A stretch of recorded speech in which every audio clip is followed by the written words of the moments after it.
Hello అండి. ఈరోజు మీకు పల్లీల్లో 3 రకాలు చూపించబోతున్నానండి. మొదటి రకం వచ్చేసరికి ఈ చిన్న పల్లీలు.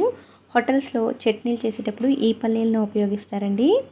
వీటి వల్ల కూడా హోటల్ చట్నీలకి మంచి రుచి వస్తుంది. రెగ్యులర్‌గా దొరికే పల్లీల కంటే వీటి కాస్ట్ అనేది ఒక 20-30 రూపీస్ తక్కువగా ఉంటుంది.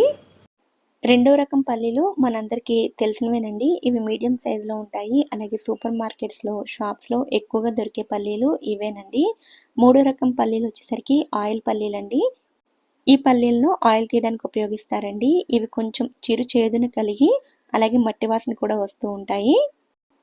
ఈ చిరు చేదు, మట్టి వాసన తెలియకుండా ఉండడం కోసం, అలాగే బైండింగ్ బాగా కలిసి నూనె ఎక్కువగా రావడం కోసం తాటి బెల్లాన్ని గానీ, లేదా మామూలు బెల్లాన్ని గానీ కలిపి వీటి నుంచి నూనెనైతే తీస్తారండి. అయితే మిగతా పల్లీలతో పోలిస్తే ఈ పల్లీల్లోనే పోషకాలు ఎక్కువగా ఉంటాయండి. అయితే ఇవి మనం తినడానికైతే అంత టేస్టీగా అనిపించవు.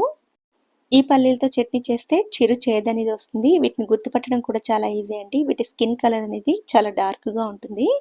ఇప్పుడు మనం ఎలాంటి పల్లీలు ఉపయోగించాలనేది మీకు ఒక ఐడియా వచ్చుంటుంది కదండీ! ఈ వీడియో మీకు హెల్ప్ అయిందనిపిస్తే ఛానల్‌ని సబ్స్క్రైబ్ చేసుకోండి.